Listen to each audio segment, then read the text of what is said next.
Kuwait വിമാനത്താവളത്തിൽ Iran ആക്രമണം. നിരവധി പേർക്ക് പരിക്കേറ്റതായി റിപ്പോർട്ട്. ഇറാന്റെ ആക്രമണത്തിൽ വിമാനത്താവളത്തിന് കേടുപാട് പറ്റി. കുവൈറ്റ് വിമാനത്താവളത്തിൽ നിന്നുള്ള സർവീസുകളും നിർത്തിവെച്ചു. വിവരങ്ങളുമായി ഷിൻസ് സെബാസ്റ്റ്യൻ ചേരുന്നുണ്ട് കുവൈത്തിൽ നിന്നും. ഷിൻസ്, എന്തൊക്കെയാണ് ഈ ഘട്ടത്തിൽ ലഭ്യമാകുന്ന വിവരങ്ങൾ? എന്താണ് ഇറാനെ പ്രകോപിപ്പിച്ചത്? ഈ വിമാനത്താവളത്തിലുണ്ടായ ആക്രമണത്തിൽ ആർക്കെങ്കിലും വലിയ രീതിയിലുള്ള ഗുരുതരമായ പരിക്കേറ്റിട്ടുണ്ടോ? വിമാനത്താവളത്തിന് കേടുപാട് സംഭവിച്ചതുമായി ബന്ധപ്പെട്ടുകൊണ്ടാണോ ഈ സർവീസുകൾ നിർത്തിവെച്ചത്? അങ്ങനെയാണെങ്കിൽ ഏതൊക്കെ സർവീസുകൾ? അശ്വതി, ഗൾഫ് മേഖലയിൽ US ഇറാനും തമ്മിലുള്ള സൈനിക ഏറ്റുമുട്ടൽ പുതിയ തലത്തിലേക്ക് എത്തിയിരിക്കുകയാണ്. ഇന്ന് പുലർച്ചെയുടെ വ്യോമാക്രമണ പരമ്പരകളിലാണ് കുവൈറ്റ് രാജ്യാന്തര വിമാനത്താവളത്തിന് സാരമായ നാശനഷ്ടം സംഭവിച്ചിരിക്കുന്നത്. ഇറാന്റെ ഡ്രോൺ മിസൈൽ ആക്രമണമാണ് വിമാനത്താവളത്തിന്റെ പ്രധാന ടെർമിനലിന് നേരെ ഉണ്ടായിരിക്കുന്നത്. ഇതിൽ ഒട്ടേറെ പേർക്ക് പരിക്കേൽക്കുകയും ചെയ്തിട്ടുണ്ട്. ഇതിനെ തുടർന്ന് കുവൈറ്റ് വിമാനത്താവളത്തിൽ പ്രവർത്തനം താൽക്കാലികമായി നിർത്തിവച്ചിരിക്കുകയാണ്. ഇങ്ങോട്ടുള്ള സർവീസുകൾ മറ്റ് വിമാനത്താവളങ്ങളിലേക്ക് തിരിച്ചു വരികയും ചെയ്തിട്ടുണ്ട്.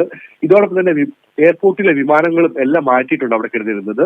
സ്ഥിതിഗതികൾ സസൂക്ഷ്മം നിരീക്ഷിച്ചു വരികയാണെന്നും രാജ്യത്തിന്റെ സുരക്ഷ ഉറപ്പാക്കാൻ സൈന്യം പൂർണ്ണ സജ്ജമാണെന്നും കുവൈറ്റ് പ്രതിരോധ മന്ത്രാലയം വ്യക്തമാക്കിയിട്ടുണ്ട്. പരിക്കേറ്റ വ്യക്തികൾക്ക് അടിയന്തര മെഡിക്കൽ പരിചരണം നൽകി വരികയാണ്.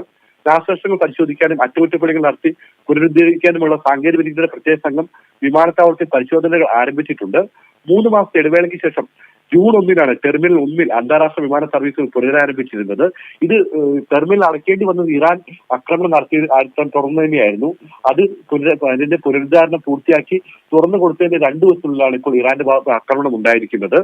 ഇതോടൊപ്പം തന്നെ എല്ലാ വിമാന സർവീസുകളും നിർത്തിവെച്ചതായി കുവൈറ്റ് എയർവേസ് അറിയിച്ചിട്ടുണ്ട്.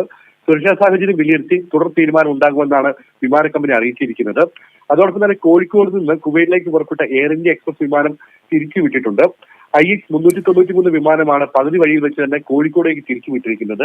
ഏതായാലും ഇറാൻ പെട്ടെന്ന് പ്രകോപിതമായുള്ള കാരണം എന്ന് വെച്ചാൽ ഇറാന്റെ കിഷ് ഐലൻഡിന് നേരെ US ഭാഗത്ത് ആക്രമണം ഉണ്ടായി. ഇതിനെ തുടർന്നാണ് ഇപ്പോൾ ഇറാന്റെ ഭാഗത്തുള്ള പെട്ടെന്നുള്ള ഒരു പ്രകോപനം. ഏതായാലും പരിക്കേറ്റവരുടെ നില ഗുരുതരമല്ലെന്നാണ് ഇപ്പോൾ അറിയാൻ സാധിക്കുന്നത്. ഇതിൽ ആർക്കെങ്കിലും ജീവഹാനി ഉള്ളതായും വിവരങ്ങൾ ലഭ്യമല്ല. ഏതായാലും ഇറാൻ പൊതുജനങ്ങൾക്ക് നേരെ ആക്രമണം നടത്തിയ സാഹചര്യത്തിലേക്ക് കടന്നിരിക്കുകയാണ് അശ്വതി.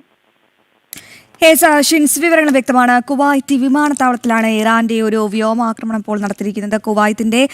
കുവൈറ്റ് നിരവധി പേർക്ക് പരിക്കേറ്റു. ഒപ്പം ഈ വിമാനത്താവളത്തിന് കേടുപാടുകളും സംഭവിച്ചിട്ടുണ്ട്. അതുകൊണ്ട് തന്നെ നിരവധി വിമാന സർവീസുകളാണ് നിർത്തിവെക്കേണ്ടി വന്നത്.